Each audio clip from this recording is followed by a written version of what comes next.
ะภะคะวะโตอะระหะโตสัมมาสัมพุทธัสสะ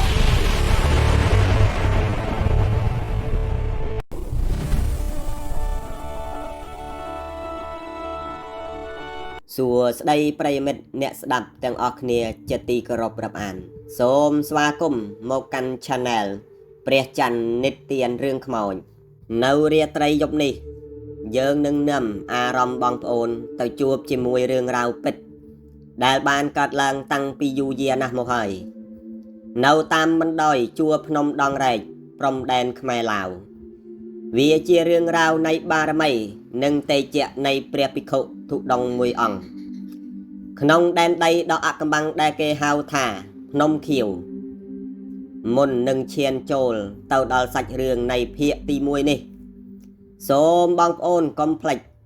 ជួយចុច Subscribe Like និង Share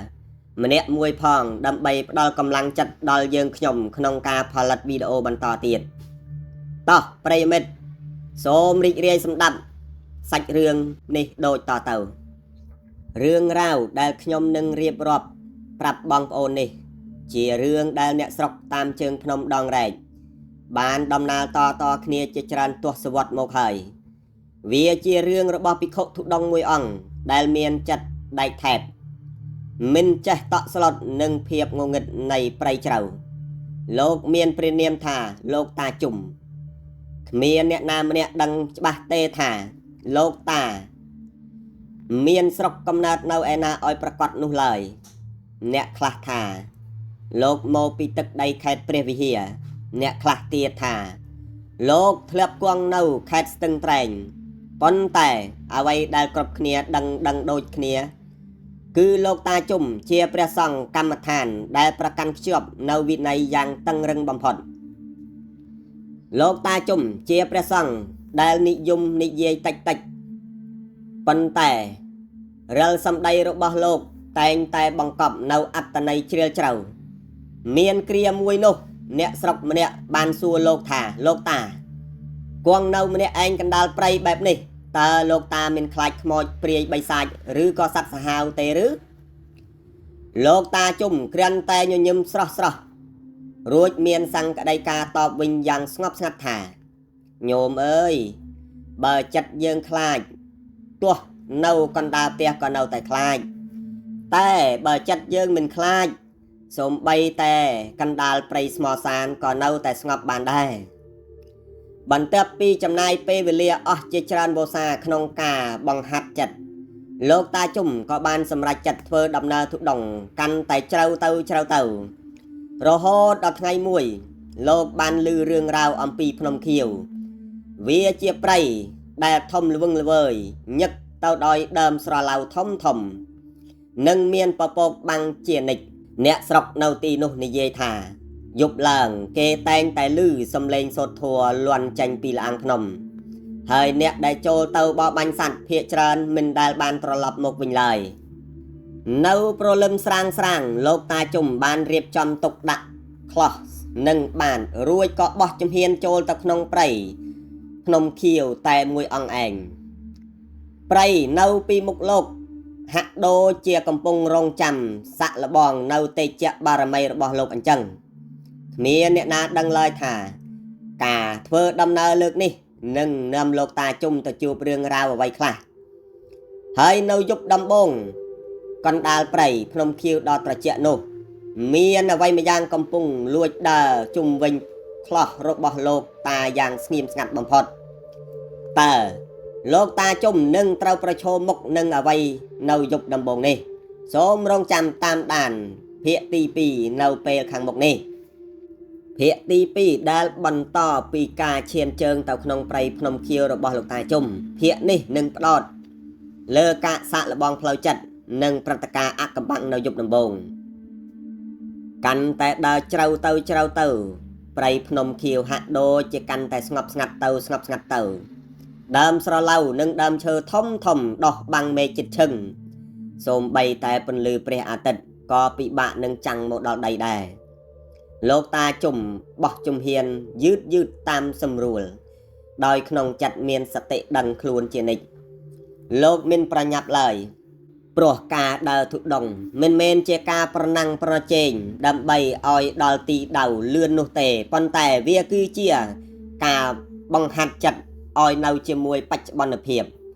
រហូតដល់ព្រះអាទិត្យរៀបអស់ស្បង់គាត់ពន្លឺពណ៌មាសចាប់ផ្ដើមលាក់ខ្លួន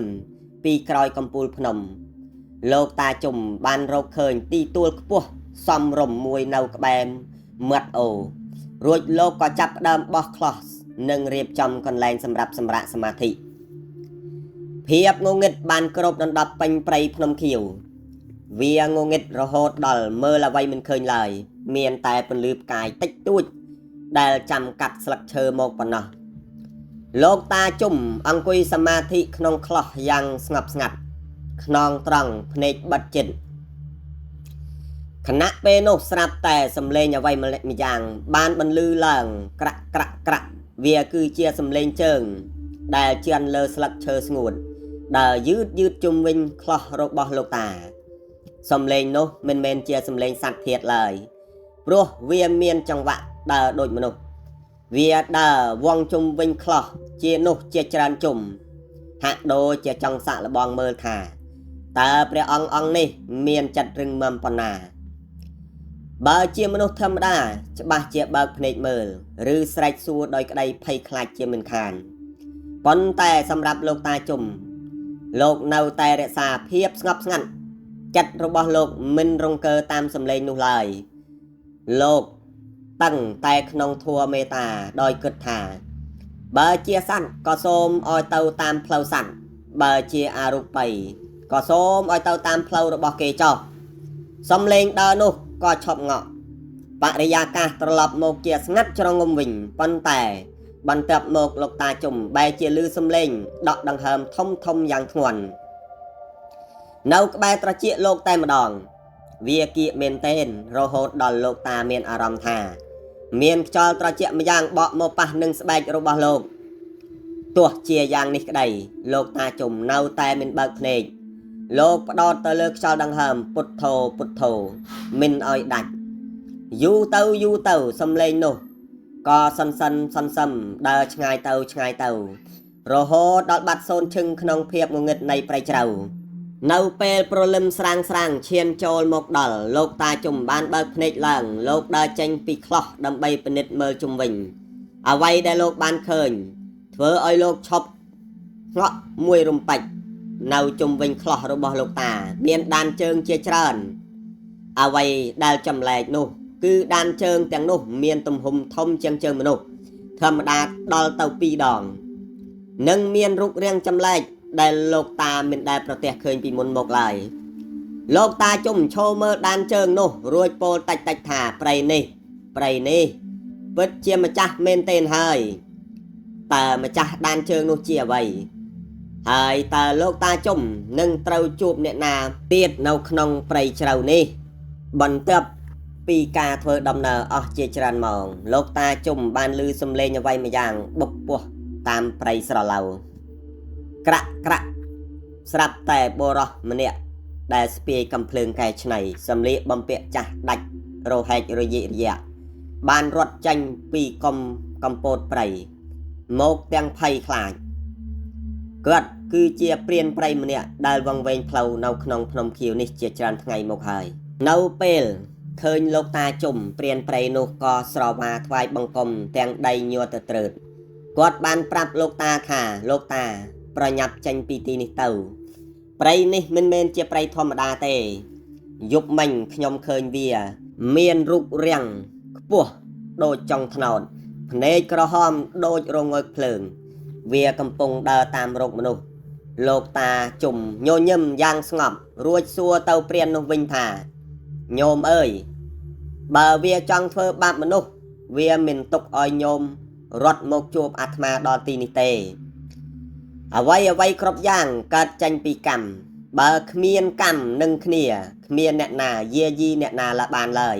មានព្រៃបាននាំលោកតាទៅមើលទីតាំងដែលគាត់បានឃើញវា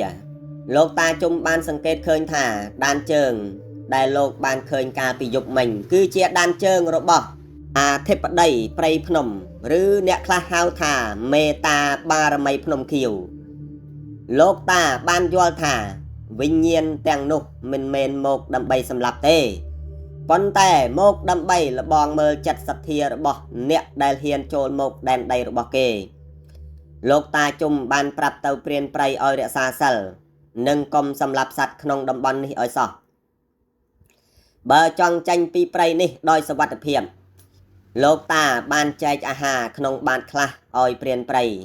ដែលកំពុងស្រេកឃ្លានរួចក៏បន្តដំណើរទៅកាន់ទិសខាងកើតដែលជាកន្លែងលោកតាដឹងថាមានវត្តបុរាណមួយបោះបង់ចោលនៅពេលព្រះអាទិត្យចាប់ផ្ដើមជ្រេលោកតាជុំក៏បានមកដល់វត្តបុរាណមួយកណ្ដាលព្រៃជ្រៅវត្តនេះមានព្រះវិហារបាក់បែកដែលគ្របដណ្ដប់ដោយវល្លិនិងដើមជ្រៃធំធំលោកតាបានសម្រេចចិត្តថាយប់នេះលោកនឹងសម្រាននៅក្នុងវត្តបាក់បែកនេះប៉ុន្តែអ្វីដែលចម្លែកនោះគឺទោះបីជាវត្តនេះគ្មានមនុស្សរស់នៅរាប់រយឆ្នាំក៏ដោយតែនៅពេលមេឃងងឹតស្លុបលោកតាជុំបែរជាឮសំឡេងសូត្រធម៌យ៉ាងច្បាស់ចេញពីព្រះវិហារបាក់បែកនោះវាគឺជាសំឡេងសូត្រធម៌បែបបុរាណដែលមានកម្លាំងខ្លាំងនិងពោរពេញទៅដោយអំណាចនៃអកម្បាំងលោកតាជុំបានអុជធូបមុខព្រះអង្គបាក់បែករួចអង្គុយសមាធិស្រាប់តែនៅកណ្ដាលយប់អាធ្រាត្រលោកតាបានឃើញស្រមោលព្រះសង្ឃធុដងចំណាស់មួយអង្គទៀតមកអង្គុយសមាធិទាល់មុខលោកតាជុំព្រះអង្គនោះមិនមានដង្ហើមមិនមានចលនាតែមានរស្មីពណ៌ខៀវស្រងាត់ជុំវិញខ្លួនតើព្រះអង្គនោះជាអ្នកណាតើវត្តបាក់បែកនេះលាក់ទុកនៅអកម្បាំងអ្វីខ្លះសូមរងចាំតាមដាននៅក្នុងភាគទី4បន្តនៅពាក់កណ្ដាលយប់អាធ្រាត្រភាពងងឹតគ្របដណ្ដប់ពេញវត្តបាក់បែកមានតែពន្លឺច័ន្ទតិចតួចដែលចាំងកាត់ដំបូលព្រះវិហារដែលធ្លុះធ្លាយមកតែប៉ុណ្ណោះលោកតាជុំ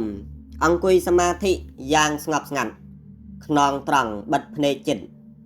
នៅទល់មុខលោកគឺវិញ្ញាណព្រះសង្ឃធុដងចំណាស់មួយអង្គនោះ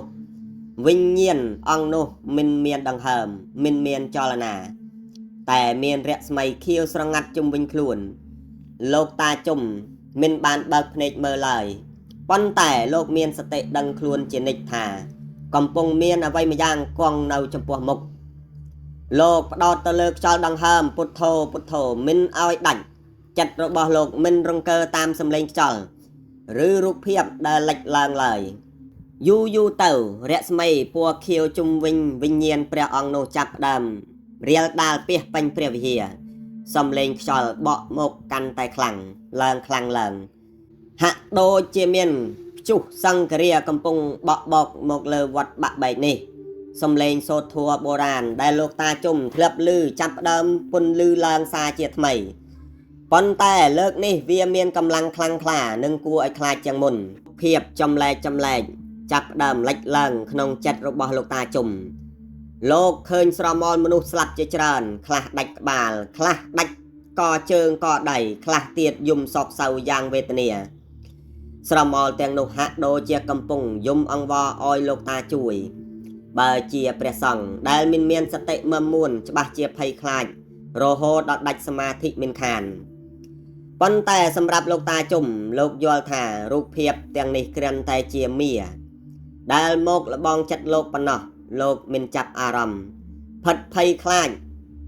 មិនមានការអាណិតឡើយលោកគ្រាន់តែតាំងចិត្តឲ្យស្ងប់ក្នុងធម៌មេត្តានៅពេលលោកតាជុំរក្សាភាពស្ងាត់ស្ងៀមបានរស្មីពណ៌ខៀវក៏សន្សឹមរលាយបាត់ទៅវិញ្ញាណព្រះសង្ឃចំណាស់អង្គនោះក៏សន្សឹមលេចចេញជារូបរាងព្រះសង្ឃទុដងធម្មតាព្រះសង្ឃអង្គនោះញញឹមស្រស់រួចមានសង្ឃដីកាប្រាប់លោកតាជុំដោយចិត្តមេត្តាថាញោមអើយវត្តនេះធ្លាប់ជាកន្លែងដ៏ស័ក្តិសិទ្ធិប៉ុន្តែដោយសារតែកម្មផលរបស់មនុស្សវាក៏คล้ายជាវត្តបាក់បែកបែបនេះអាត្មាគឺជាព្រះសង្ឃដែលធ្លាប់គង់នៅទីនេះតាំងពី100ឆ្នាំមុនអាត្មាស្លាប់ដោយសារតែសត្វខ្លាសាហាវខំយាយីតាំងពីស្លាប់មកអាត្មាមិនអាចទៅណារួចឡើយព្រោះចិត្តរបស់អាត្មានៅជាប់ជំពាក់នឹងវត្តនេះនឹងចង់សងសឹកខ្លាសាហាវនោះ លោកតាជុំយល់ថាវិញ្ញាណព្រះសង្ឃនេះជាប់គាំងនៅក្នុងវត្តដាក់សង្សារដោយសារតែកំហឹងនិងការមិនព្រមលះបង់លោកតាជុំបានសូត្រធម៌មេត្តារួចពោលទៅកាន់វិញ្ញាណនោះថាញោមអើយអ្វីគ្រប់យ៉ាងកើតចេញពីកម្មកំហឹងនិងការសងសឹកមានតែនាំមកនៅទុក្ខវេទនាសូមញោមលះបង់កំហឹងនិងរក្សាចិត្តឲ្យស្ងប់ក្នុងធម៌មេត្តាហើយញោមនឹងបានទៅកាន់សុគតិភពវិញ្ញាណព្រះសង្ឃចំណាស់អង្គនោះស្ដាប់សម្ដីលោកតាជុំរួចក៏ញញឹមស្រស់ម្ដងទៀតរស្មីពណ៌ខៀវជុំវិញខ្លួនក៏សន្សឹមរលាយបាត់ទៅម្ដងទៀតរួមទាំងរូបរាងកាយរបស់ព្រះសង្ឃធុដងភាពងងឹតត្រឡប់មកគ្រប់ដណ្ដប់ពេញវត្តបាក់បែកវិញនៅពេលព្រឹកព្រលឹមឈានចូលមកដល់លោកតាជុំបានបើកភ្នែកឡើងលោកដើរជុំវិញខ្លោះដើម្បីពិនិត្យមើលជុំវិញលោកមិនឃើញមានដានខ្លាសាហាវឬវិញ្ញាណព្រះសង្ឃឡើយលោកតាឈរមើលវត្តបាក់បែករួចពោលតិចថាកម្មពិតជាមានអំណាចមែនទែនហើយតើលោកតាជុំនឹងត្រូវជួបរឿងអ្វីខ្លះនៅក្នុងព្រៃភ្នំខៀវតើខ្លាសាហាវនោះពិតជាមានមែនដែរឬទេនៅក្នុងភាគទី5នោះនឹងរាយរាប់អំពីបញ្ហានឹងបន្ទាប់ពីវិញ្ញាណព្រះសង្ឃបានរសាត់បាត់ទៅភាពស្ងប់ស្ងាត់ម្យ៉ាងដែលគួរឲ្យខ្លាចបានគ្របដណ្ដប់ពេញវត្តបាក់បែកលោកតាជុំមិនបានសម្រាកឡើយលោកនៅតែបន្តអង្គុយសមាធិក្នុងខ្លោះយ៉ាងរឹងមាំមួនស្រាប់តែសំឡេងសត្វស្លាបនិងសត្វល្អិតដែលធ្លាប់តែយំកងរំពងបែរជាស្ងាត់ឈឹងដូចគេចេះនេះគឺជាសញ្ញាដែលព្រានព្រៃគ្រប់គ្នាដឹងថាស្ដេចព្រៃកំពុងតែមកដល់សំឡេងក្រាក់សំឡេងជើងធ្ងន់ដើរជន់លើស្លឹកឈើក្រៀមលឿនចេញពីក្រោយព្រះវិហារបាក់បែកក្លិនឆ្អាបម្យ៉ាងបានបក់បោកមកតាមខ្យល់ធ្វើឲ្យបរិយាកាសកាន់តែអាប់អួរស្រមោលដ៏ធំហិមាម្យ៉ាងបានលេចចេញមកពីភាពងងឹតវាគឺជាខ្លាធំមួយក្បាលដែលមានទំហំប៉ិនកូនគោភ្នែករបស់វាចាំងរស្មីពណ៌លឿងដូចមាសកំពុងសម្លឹងមូលកាន់ខ្លោះរបស់លោកតាជុំដោយមិនដាក់ភ្នែកខ្លានេះមិនមែនជាខ្លាធម្មតាទេវាគឺជាខ្លាធំភ្នំខៀវដែលអ្នកស្រុកជឿថាជាខ្លាចិញ្ចឹមរបស់ម្ចាស់ទឹកម្ចាស់ដីវាដើរវាំងជុំវិញខ្លោះរបស់លោកតាជុំយឺតទួចក៏បញ្ឈប់ការដើរនៅពីមុខលោកតាចម្ងាយត្រឹមតែ5ជំហានប៉ុណ្ណោះវាចាប់ផ្ដើមក្រហឹមដាក់លោកតាបង្ហាញនៅចង្កូមដ៏មុតស្រួចលោកតាជុំសំឡឹងបើកភ្នែកឡើងរួចសំឡឹងចំភ្នែកខ្លានោះដោយក្តីមេត្តាបំផុតលោកមិនមានសំបីតែភាពតក់ស្លុតឬដាននៃសេចក្តីភ័យខ្លាចក្នុងចិត្តឡើយលោកតាជុំបានចាប់ផ្ដើមសូត្រធម៌មេត្តាព្រំវិហារសពផ្សាយសេចក្តីសុខទៅកាន់ខ្លានោះលោកពោលក្នុងចិត្តថាសត្វអើយសត្វបើអាត្មានិងញោមធ្លាប់មានកម្មពៀនឹងគ្នាពីជាតិមុនសូមឲ្យញោមយកជីវិតអាត្មាទៅចោះដើម្បីបញ្ចប់វត្តដាក់សង្សារនេះប៉ុន្តែបើអាត្មានិងញោមគ្មានកម្មពៀនឹងគ្នាទេសូមឲ្យញោមថយចេញទៅដើម្បីទុកឲ្យអាត្មាសាងបុណ្យបារមីបន្តទៀតអភូតហេតុបានកើតឡើងខ្លាដែលធ្លាប់តែសាហាវនិងត្រៀមលោតមកខំយាយីនោះបែរជាសំឡឹងសំឡក់បន្ទាបខ្លួនចុះក្រាបទៅនឹងដីនៅពីមុខលោកតាជុំហាក់ដូចជាវាដឹងកំហុសឬមានអារម្មណ៍ជ្រះថ្លានឹងធម៌មេត្តារបស់លោកតាវាបិទភ្នែកងក់ក្បាលរួចក៏ដើរថយក្រោយបាត់ចូលទៅក្នុងព្រៃវិញយ៉ាងស្ងៀមស្ងាត់នៅពេលព្រឹកឡើងលោកតាជុំបានរៀបចំទុកដាក់បាតនិងខ្លោះដើម្បីបន្តដំណើរចេញពីវត្តបាក់បែកនេះប៉ុន្តែនៅពេលលោកដើរមកដល់មាត់ច្រកចេញលោកស្រាប់តែឃើញបរិសចំណាស់ម្នាក់សក់វែងស្លៀកពាក់សបែបអ្នកកាន់សិលឈររងចាំលោកតានៅទីនោះបរិសចំណាស់នោះញញឹមរួចពោលថាលោកម្ចាស់លោកពិតជាមានចិត្តមឺមមួនណាស់ដែលអាចរំដោះកម្មជាមួយស្ដេចខ្លានោះបានប៉ុន្តែផ្លូវខាងមុខទៀត មិនមានតែសត្វសាហាវទេគឺមានរឿងដែលលោកនឹកស្មានមានដល់ថែមទៀតតើបរោះចំណាស់សក់សនោះជាអ្នកណាហើយតើមានអ្វីកំពុងរងចាំលោកតានៅខាងមុខទៀតសូមរងចាំតាមដានភាគទី6លោកតាជុំបានសម្លឹងមើលមុខបរោះចំណាស់សក់វែងស្លៀកពាក់សស្អាតបានដែលកំពុងឈរញញឹមយ៉ាងស្រស់លោកតាជុំមិនបានភ្ញាក់ផ្អើលឡើយលោកសន្សឹមដាក់បាតចុះរួចពោលសួរទៅកាន់បរោះនោះដោយចិត្តស្ងប់ថាញោមអើយញោមតើញោមជាអ្នកណានឹងដែរបានជាមកឈររងចាំអាត្មាកណ្ដាលព្រៃជ្រៅបែបនេះបរោះចំណាស់នោះលើកដៃសំពះរួចតបវិញដោយសំឡេងទន់ភ្លន់ថាលោកម្ចាស់ខ្ញុំគ្រាន់តែជាអ្នកចាំផ្លូវម្នាក់ប៉ុណ្ណោះភ្នំខៀវនេះមានម្ចាស់ហើយម្ចាស់ទីនេះចង់លបងចិត្តមើលលោកម្ចាស់បន្តិចផ្លូវខាងមុខដែលលោកត្រូវដើរឆ្លងគឺជាជ្រលងមរណៈដែលមានសំឡេងល្បួងលងលោមនិងរូបភាពបកបញ្ឆោតជាច្រើនបើចិត្តលោកមានមមួនទេលោកនឹងវង្វេងក្នុងព្រៃនេះរហូតមិនខានលោកតាជុំបន្តដំណើរចូលទៅក្នុងជ្រលងភ្នំដែលបរោះនោះបានប្រាប់ជ្រលងនោះមានដើមឈើធំដុះជិតគ្នារហូតដល់ពន្លឺថ្ងៃមិនអាចចាំងមកដល់ដីឡើយបរិយាកាសកាន់តែត្រជាក់ស្រេបហើយមានអពណ៌សអណ្ដែតពេញព្រៃស្រាប់តែលោកតាជុំឮសំឡេងមនុស្សហៅឈ្មោះលោកយ៉ាងច្បាស់ថាលោកតាជុំជួយខ្ញុំផងវាគឺជាសំឡេងដែលដូចនឹងសំឡេងសាច់ញាតិរបស់លោកដែលបានស្លាប់ទៅជាច្រើនឆ្នាំមកហើយសំឡេងនោះឮមកពីគ្រប់ទិសទីខ្លះពីក្រោយខ្នងខ្លះពីខាងលើចុងឈើបើជាមនុស្សធម្មតាច្បាស់ជាក្រវីក្បាលឬងាកក្រោយមើលតាមសំឡេងហៅនោះជាមិនខានប៉ុន្តែលោកតាជុំដឹងច្បាស់ថានេះគឺជាសំឡេងល្បួងដែលចង់ឲ្យលោកងាកក្រោយដើម្បីបំបែកសមាធិចិត្តមិនត្រឹមតែមានសំឡេងប៉ុណ្ណេះទេសូម្បីតែរូបភាពក៏ចាប់ផ្ដើមលេចឡើងដែរ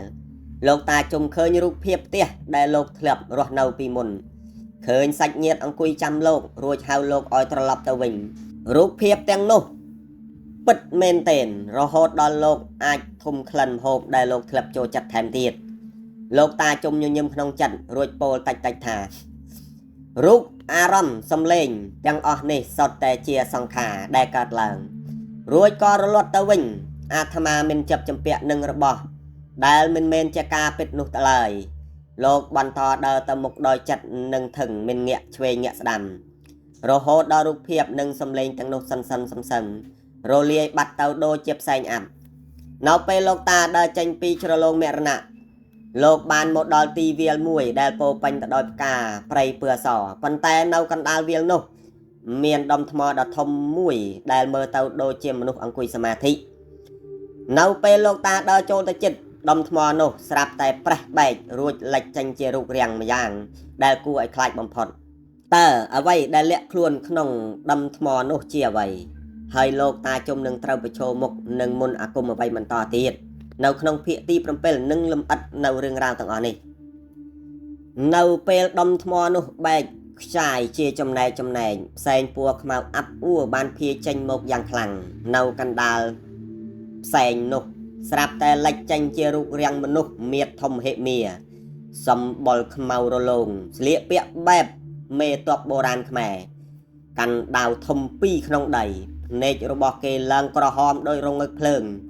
សម្លឹងមកកាន់លោកតាជុំដោយកំហឹងនេះមិនមែនជាខ្មោចព្រាយធម្មតាទេប៉ុន្តែគឺជាអ្នកតាម្ចាស់ភ្នំឬវិញ្ញាណមេទ័ពដែលបានស្លាប់ក្នុងស្មរភូមិរួចជាប់ចម្ពាក់នឹងភ្នំនេះមិនទៅណាគេស្រែកសួរលោកតាដោយសំឡេងលឿនដោយរន្ទះថាតើ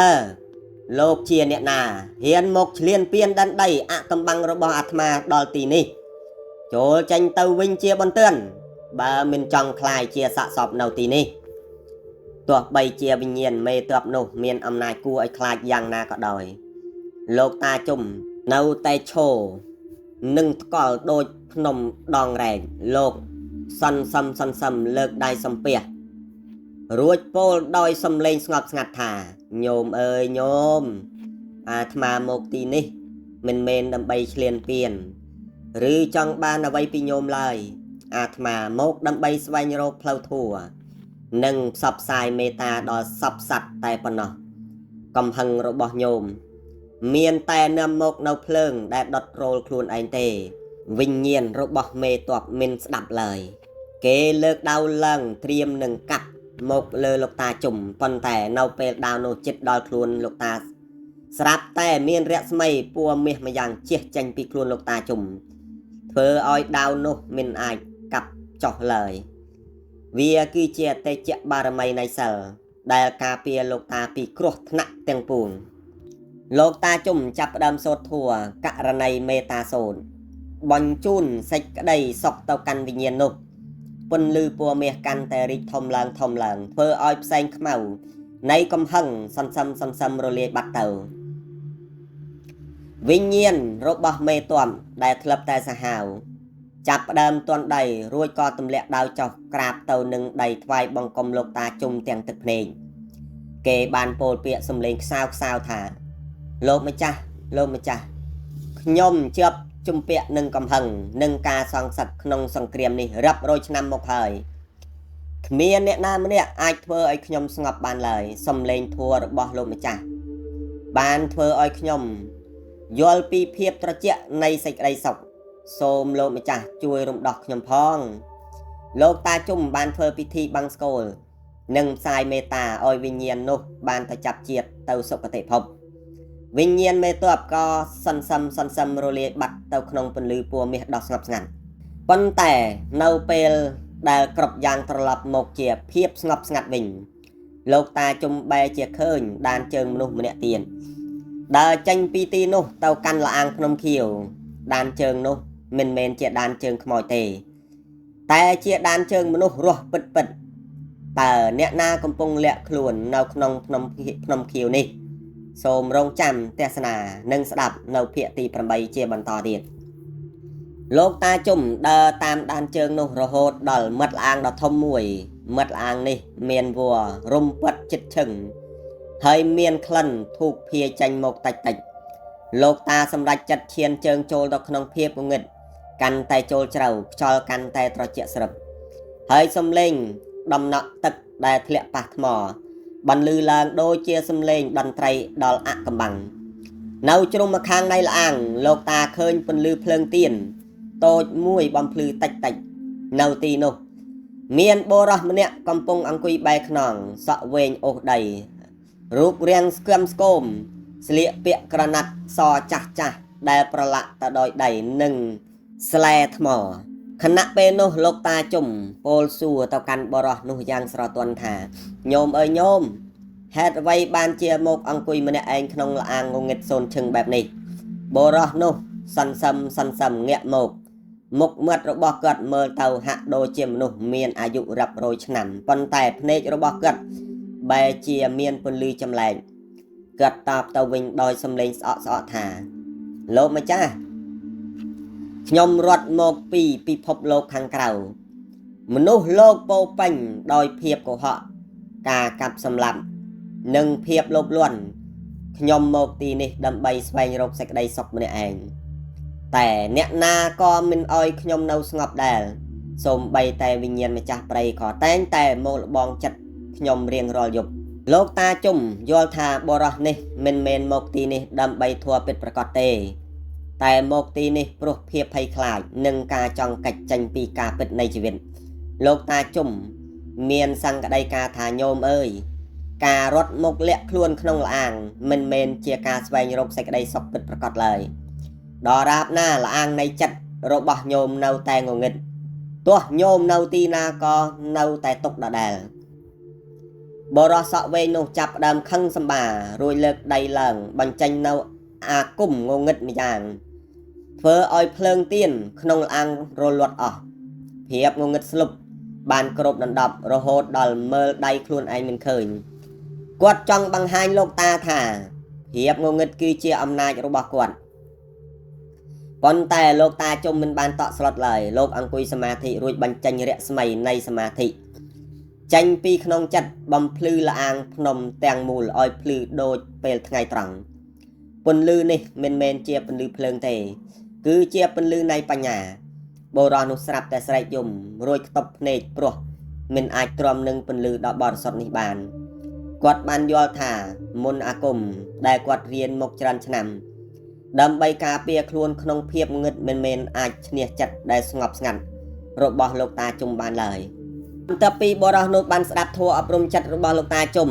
គាត់ក៏សម្រេចចិត្តដើរចេញពីល្អាងដើម្បីទៅសាងជីវិតថ្មីតាមផ្លូវធម៌ប៉ុន្តែនៅពេលលោកតាជុំដើរចេញពីល្អាងនោះវិញស្រាប់តែ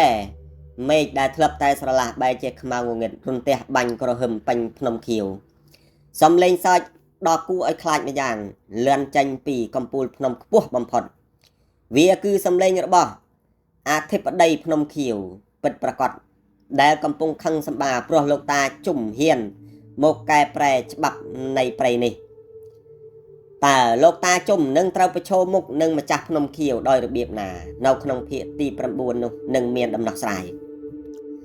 សួស្តីប្រិយមិត្តអ្នកស្ដាប់ជាទីមេត្រីសូមស្វាគមន៍មកកាន់ភាគទី9ដែលជាភាគដ៏រំភើបនិងតានតឹងបំផុតនៃដំណើរទុដងរបស់លោកតាជុំកាលពីភាគមុនបន្ទាប់ពីលោកតាបានជួយស្រោចស្រង់បរិះម្នាក់អ្នកមានសិលក្នុងអាងឲ្យវិលត្រឡប់រកផ្លូវត្រូវវិញស្រាប់តែអាកាសធាតុប្រែប្រួលយ៉ាងខ្លាំងមេឃខ្មៅងងឹតរន្ទះបាញ់មិនឈប់ហើយសំឡេងសើចដ៏គួរឲ្យខ្លាចបានលឿនឮពីកំពូលភ្នំខៀវនោះគឺជាសញ្ញានៃការលេចខ្លួនរបស់អធិបតីភ្នំខៀវដែលជាអ្នកគ្រប់គ្រងវិញ្ញាណទាំងអស់ក្នុងដែនដីនេះតើលោកតាជុំនឹងប្រើបារមីអ្វីដើម្បីទប់ទល់នឹងអំណាចងងឹតដ៏ធំធេងនេះ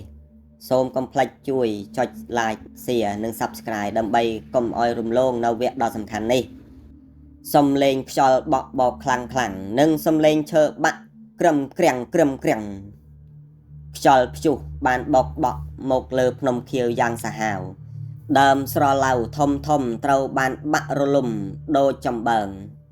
លោកតាជុំឈរនៅកណ្ដាលវាលផ្កាព្រៃហាក់ដូចជាកំពូលភ្នំដែលមិនរង្គើតាមកម្លាំងខ្យល់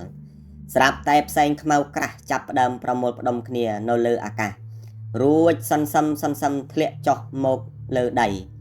លេចចេញជារូបរាងមនុស្សមៀតធំហិមាកម្ពស់ខ្ពស់ជាងចុងថ្នោតរូបរាងនោះស្លៀកពាក់គ្របដណ្ដប់ដោយស្បែកសត្វសាហាវភ្នែកមានពន្លឺដូចភ្លើងរន្ទះហើយមានរស្មីពឿខៀវអាប់អួរជុំវិញខ្លួន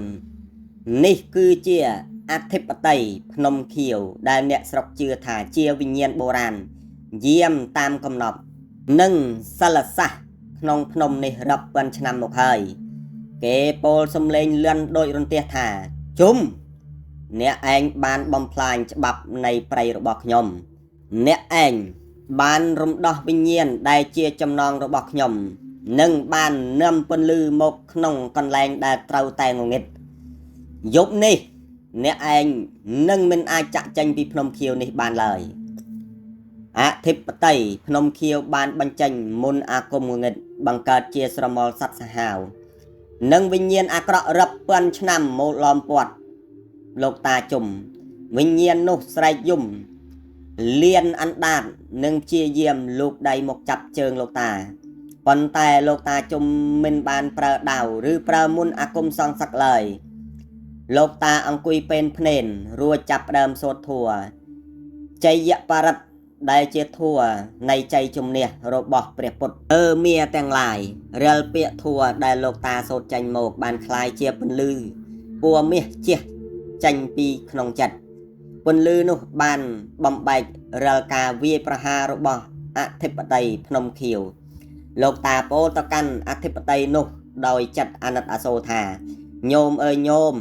អំណាចដែលញោមមានវាមិនមែនជាអំណាចពិតប្រាកដឡើយវាគឺជាអំណាចនៃតណ្ហានិងការចង់គ្រប់គ្រងយូរញោមក្រាន់តែជាអ្នកចាប់ឃុំក្នុងភ្នំនេះដូចគ្នាបើញោមមិនព្រមលះបង់ញោមនឹងមិនដែលស្គាល់សេចក្តីសុខពិតប្រាកដឡើយអធិបតីភ្នំខៀវខឹងខ្លាំងរហូតដល់បញ្ចេញកម្លាំងចុងក្រោយបង្កើតជាភ្លើងពណ៌ខៀវដុតរោលជុំវិញខ្លួនលោកតាជុំប៉ុន្តែលោកតាជុំនៅតែរក្សាសតិដឹងខ្លួនជានិច្ចលោកតាបានចូលដល់ឈានកម្រិតខ្ពស់ដែលរាងកាយនិងចិត្តคล้ายជាការទំនេរស្អាតភ្លើងទាំងនោះមិនអាចដុតលោកតាបានឡើយ ទុយទៅវិញវាបានត្រឡប់ទៅជួយបំភ្លឺចិត្តរបស់អធិបតីភ្នំខៀវឲ្យឃើញនៅភាពអវិជ្ជាដែលខ្លួនបានសាងភាពតានតឹងបានអូសបន្លាយអស់ជាច្រើនម៉ោងរហូតដល់មេចាប់ផ្ដើមស្រឡះបន្តិចម្ដងអធិបតីភ្នំខៀវចាប់ផ្ដើមចុះខ្សោយកម្លាំងរូបរាងកាយដ៏ធំហិមារបស់គេចាប់ផ្ដើមរួមតូចមកប៉ិនមនុស្សធម្មតាគេបានយល់ថាទេជៈបារមីនៃសិលនិងមេត្តារបស់លោកតាជុំគឺជាគ្រឹះដ៏រឹងមាំជាងមុនអាគមដែលគេធ្លាប់មានទៅទៀតអធិបតីភ្នំខៀវបានចុះមកក្រាបថ្វាយបង្គំលោកតាជុំរួចពោលថាលោកម្ចាស់ខ្ញុំចាញ់ហើយសិលរបស់លោកពិតជាខ្លាំងក្លាណាស់ខ្ញុំនឹងបើកផ្លូវឲ្យលោកចាក់ចេញប៉ុន្តែមុននឹងលោកចេញទៅខ្ញុំចង់ប្រគល់វត្ថុម្យ៉ាងដល់លោកវាជាវត្ថុដែលគ្រប់គ្រងវាសនានៃភ្នំនេះទាំងមូលតើវត្ថុអកម្មੰនោះជាអ្វីហេតុអ្វីបានជាអធិបតីភ្នំខៀវសុកចិត្តប្រគល់ឲ្យលោកតាជុំតើលោកតាជុំនឹងទទួលយកវាឬសម្រេចចិត្តយ៉ាងណាសូមកុំភ្លេចរងចាំតាមដាននៅវគ្គប្រាច់ព្រាត់គឺភាគទី10យើងបានធ្វើដំណើរមកដល់វគ្គដាច់ព្រាត់ហើយបន្ទាប់ពីឆ្លងកាត់សាកល្បងចិត្តពីមាសត្វសាហាវនឹងការតស៊ូជាមួយអធិបតីភ្នំខៀវលោកតាជុំបានបង្ហាញឲ្យឃើញថាសិលនិងមេត្តាគឺជាអាវុធដ៏ស័ក្តិសិទ្ធិបំផុតក្នុងយុគដ៏ខ្មៅងងឹតបំផុតពន្លឺនៃបញ្ញាបាននាំមកនៅជ័យជំនះតើវត្ថុអកម្មੰដែលអធិបតីភ្នំខៀវចង់ប្រគល់ឲ្យលោកតាជុំគឺជាអ្វី